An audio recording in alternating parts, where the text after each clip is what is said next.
Hey everybody, John Muir with Restoring Reason here, and like I told you, we don't always get a chance to talk about everything that we want to during the weekday show from 8:30 to 11 on WTAQ, WHBL, and WSAU, so we like to bring you some additional thoughts after the microphones turn off, and that is what you're getting here.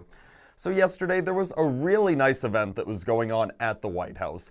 It was the Easter celebration. This is something that's been going on for years. I mean, Democratic presidents, Republican presidents, doesn't matter. They've been having a bunch of kids from different backgrounds all come to the White House, get together, and they get to collect Easter eggs. They get to spend some time with the first family, coloring pictures and whatnot. Seems like it would just be a perfect day for everybody to come together and for a little while just forget about their political differences. Well, you would think that everything would be perfect, but even though it wasn't Christmas, Ebenezer Scrooge was still in the building. His name is Jim Acosta. That's right, while all these kids were having a good time sitting with President Trump and First Lady Melania Trump, coloring pictures, exchanging stories, sharing some laughs, the CNN senior White House correspondent, he had decided to start rudely interrupting, shouting questions at the president, things along the lines about, "What about the DACA kids, sir? What's going to happen to them?" Now, President Trump heard the comment. He just looked up real quick and subtly said, "The Democrats let them down." When then he went back to coloring with the kids, seemed like everything was going to be fine. Well, no, that wasn't enough for Mr. Acosta. He decided to respond then, "Didn't you kill DACA, sir? Didn't you kill DACA?" Clearly, like he's done so many times in the past, trying to make himself the star of the show.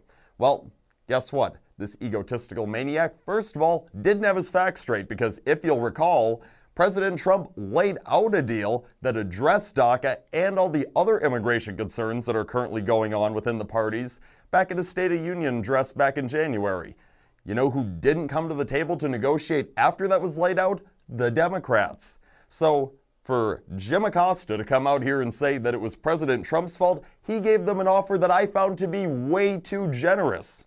Way too generous for the DACA recipients. They like to call them dreamers. I call them what they are. A bunch of criminals. A bunch of people who clearly have no regard for immigration law in the United States of America. And then a lot of them, what do? They go on to commit further crimes. Yeah, that's right. These are people that commit violent crimes in many cases against American citizens. But you know what? President Trump was willing to work with the Democrats just because he knew that as a result, we could get funding for the border wall, end of chain migration, end of visa lottery. We would get a lot of benefits from it. But no, Jim Acosta had to keep on trying to press the president on this as he's just trying to spend some time with some children.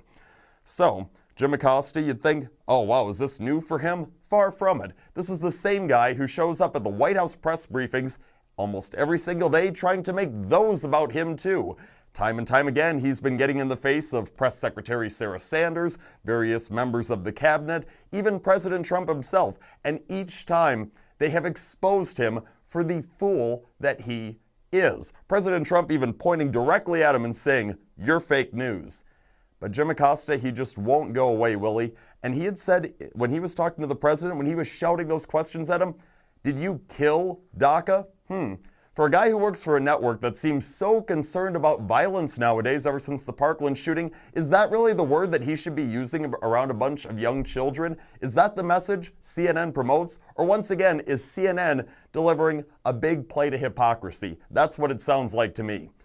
Anyways, it was just an absolute shame that you have one of these events where people are trying to all come together. On my program, we like doing those too. You know, every once in a while, you need to just have those lighthearted conversations. We've done it about sports, we'll do it about country music from time to time. We'll just talk about life stories in general, because it's always good to remember, despite our political differences, that at the end of the day, we are all Americans. And that seems to be forgotten far too often. So, you had one of those events taking place at the White House just yesterday. And it is a shame, even though it wasn't Christmas, the Grinch decided to try and steal Easter. Fortunately, he wasn't able to do it. Tune into the program each and every weekday morning, 8:30 to 11 a.m. to get plenty more of my opinions on everything that is going on in the world. Until then, I'm John Muir with Restoring Reason with John Muir. I'll see you soon.